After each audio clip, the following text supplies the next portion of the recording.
Olá! Vamos começar com uma pergunta que talvez já tenha passado pela cabeça de muita gente. Por que, num mundo com tanto acesso a conforto, a prazer, a tudo que a gente poderia querer, parece que a ansiedade e a infelicidade nunca estiveram tão em alta? É sobre esse paradoxo do prazer, inspirado no trabalho da psiquiatra a doutora Anna Lempke, que a gente vai conversar hoje. E o X da questão é exatamente esse. Parece que não faz sentido, né? Como assim? A busca pelo prazer que deveria nos fazer felizes pode estar, na verdade, nos deixando para baixo? É uma ideia bem contraintuitiva. E olha, isso não é só uma impressão, não. Os números mostram essa realidade de forma bem clara. Dados do mundo todo indicam que os índices de depressão, ansiedade e até suicídio estão subindo. E o mais chocante de tudo são justamente os países mais ricos com mais acesso a todos os tipos de confortos que lideram essas estatísticas. Tem alguma coisa muito errada nessa conta.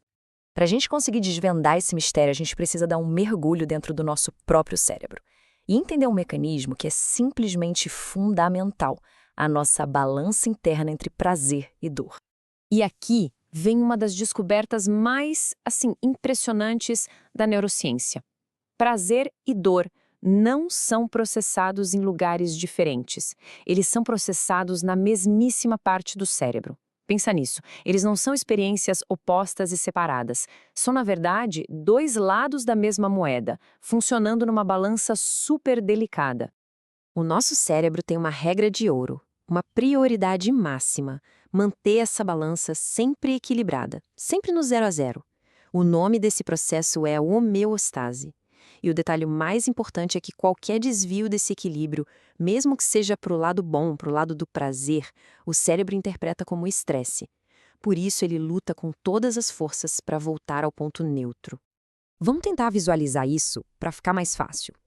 Pensa numa balança, daquelas antigas, em perfeito equilíbrio. Esse é o estado natural e saudável do nosso cérebro, a tal da homeostase. É um estado de prontidão, de sensibilidade, preparado para reagir ao mundo, buscando o que é bom e evitando o que é ruim. Ok, agora, digamos que a gente coma um pedaço de chocolate. Gostoso. Isso libera a dopamina, o neurotransmissor do prazer, e a nossa balança, pumba, se inclina um pouquinho para o lado do prazer. Só que o cérebro não se contenta em só voltar para o meio. Para compensar aquele pico de prazer, ele reage com força. Ele cria o que os cientistas chamam de processo oponente e inclina a balança com a mesma intensidade para o lado oposto, o lado da dor. Sabe aquele momentinho depois do chocolate que dá uma vontade de comer só mais um? É exatamente isso. É o cérebro tentando se reequilibrar. E é exatamente aqui que o nosso mundo moderno entra e bagunça o coreto. Vamos ver como esse sistema, que é supernatural e de proteção, pode ser totalmente sequestrado pelos estímulos de alta dopamina que a gente encontra em todo lugar hoje em dia. O ponto é que o nosso sistema de recompensa, essa parte do cérebro, é extremamente primitivo. É uma das partes mais antigas, às vezes chamada de cérebro reptiliano, porque é basicamente idêntica ao de um réptil. Ele foi programado para funcionar num mundo de escassez, sabe? Onde achar uma fruta madura era o evento do dia. Ele simplesmente não foi projetado para lidar com a avalanche de dopamina do século XXI. E o que acontece quando a gente inunda esse cérebro antigo com estímulos superpotentes e repetidos? Bom, com o tempo, a resposta de prazer vai ficando cada vez mais fraquinha e mais curta. Em compensação, aquele rebote para o lado da dor fica cada vez mais forte e dura mais tempo. O resultado disso? A gente, na prática, reprograma o nosso ponto de equilíbrio para um estado crônico de falta de dopamina. E isso leva a um estado bem perigoso chamado alostase. É como se o cérebro simplesmente desistisse de tentar voltar para o 0 a 0. Ele cria um novo normal, um novo ponto de partida, com a balança já pendendo e muito para o lado da dor. É como acordar todo dia já com peso do lado da dor que não vai embora. E essa comparação aqui deixa tudo bem claro. Na homeostase, a base é equilibrada. A gente é sensível ao prazer. Na alostase, a balança já começa o dia pendendo para a dor. Fica muito fácil sentir dor e muito, mas muito difícil sentir prazer. É nesse estado que a pessoa entra num modo de abstinência constante, com sintomas como ansiedade, irritabilidade, insônia e depressão. Ok, o cenário parece bem ruim, eu sei. Mas calma, tem luz no fim do túnel. A notícia mais importante de todas é que o nosso cérebro é plástico. Ele pode mudar. E sim, isso é reversível. Então, vamos ver como a gente pode de fato resetar essa balança. Certo. Então vem a pergunta de US$ 1 milhão. Como que a gente pode quebrar esse ciclo vicioso e trazer a nossa balança de volta para o equilíbrio? O que pode ser feito? Bom, o primeiro passo, e talvez o mais difícil, é cortar o mal pela raiz. A gente precisa dar um tempo de todos esses estímulos que trazem prazer excessivo e imediato. É basicamente fazer um jejum de dopamina.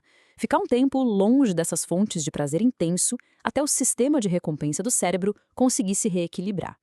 E aqui, honestidade total. Vai piorar antes de melhorar. Não tem jeito. Quando a gente tira os estímulos de prazer, a gente fica só com aquele peso do lado da dor da balança. É desconfortável.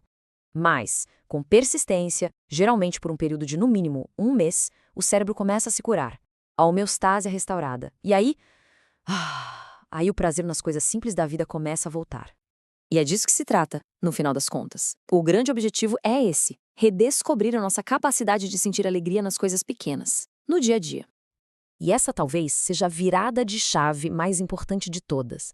A gente costuma pensar que as pessoas exageram no consumo, seja de comida, redes sociais ou qualquer outra coisa, porque estão deprimidas ou ansiosas. Mas e se for o contrário? E se for justamente o consumo excessivo que está causando a depressão e a ansiedade?